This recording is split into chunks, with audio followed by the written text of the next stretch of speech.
So guys अब हम question number 4 start कर रहे हैं अपनी सीरीज का। क्या दे रखा पहले समझो।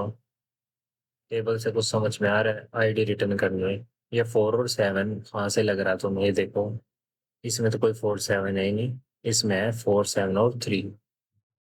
यानी इसी वाले कॉलम को ऑथर आईडी को ही नाम चेंज करके आईडी रखा में रिटर्न करना है। इतना मेरे को समझ में आया बस। इसके अलावा आप क्वेश्चन पढ़ के समझ में आएगी क्या फिल्टर लगा रखे हैं। ठीक है, यानी वेयर कंडीशन लगाई है, असेंडिंग ऑर्डर बोल रखा हूँ। अब मैंने ये बताया था आपको, जो आपको मेन मैंने याद करवा रखा है, जनरल ऑर्डर लास्ट में करते हैं हम।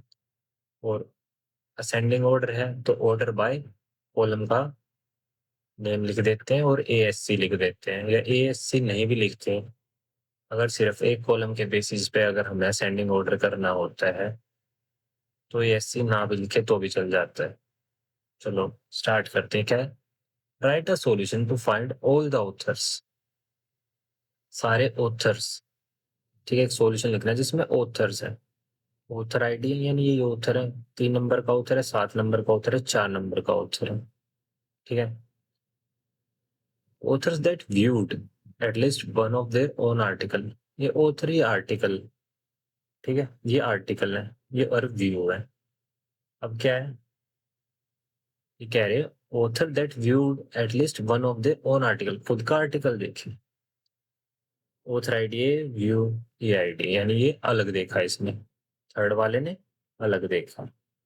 जब सेम होगी ऑथर आईडी और व्यू आईडी, यानी उसी ऑथर ने अपना ही देख लिया, वही वाला आर्टिकल। अब आर्टिकल नंबर 2 में हुआ ऐसा। ठीक है। और आर्टिकल नंबर 3 में हुआ ऐसा। यानी ऑथर आईडी और व्यूअर आईडी क्या होनी चाहिए? सेम। ये कंडीशन हो गई।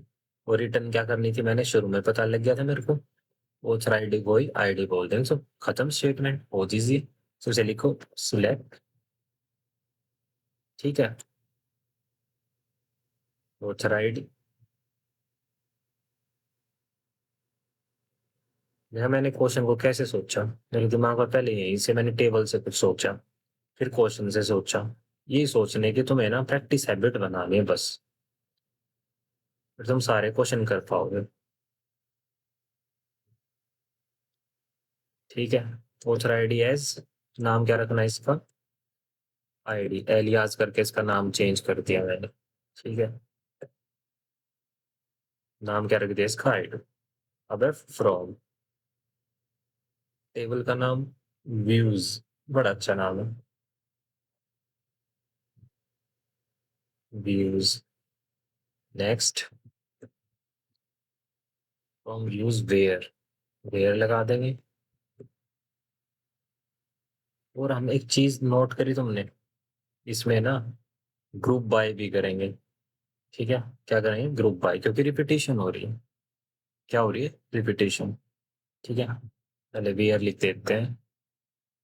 वेयर में क्या आएगा? Where author ID. Okay, wait wait, where author. ठीक है, ID is equal to viewer ID. Good, पूरा समझ में आ रहा है इतना तो इजीली। ठीक है, अब मैं क्यों कर रहा हूँ ग्रुप बाय, तुम्हें समझ में आ ही गया। ठीक है ना? ग्रुप बाय जरूरी है गाइस इसमें। अगर हम ग्रुप बाय नहीं करेंगे तो क्या होगा?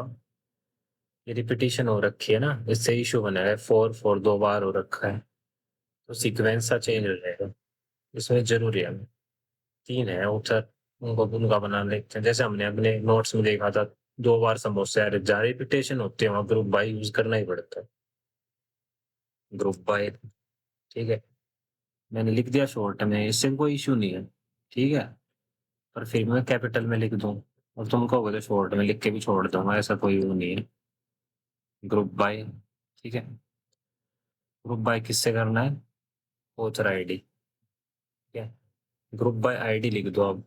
देख लेता हूँ आईडी लिख के हो जाएगा तो। ठीक है, ऑर्डर बाय फेल हो जाएगा, देख लेंगे क्या अब दिक्कत है। फेल हो गया दोबारा लिख लेंगे। ग्रुप बाय आईडी लिख दिया, उससे दिक्कत आ रही है तो ग्रुप बाय आईडी से हो रही हो कुछ इशू। फोल्डर बाय कॉलम का नेम क्या, आईडी लिख दिया मैंने तो बस। वेट, एंटर करके देखते हैं इसको, फेल होगा क्या होगा। पास हो गया, ठीक है ना, कोई दिक्कत नहीं है। फाइनल में करके देखते हैं इसका सबमिशन। टेस्ट केस सब पास हो गए मेरे, 13 के 13 टेस्ट केस। ठीक है, तो इस तरीके से कर सकते हैं हम। और गाइस, आपको क्वेश्चन समझ में आया होगा।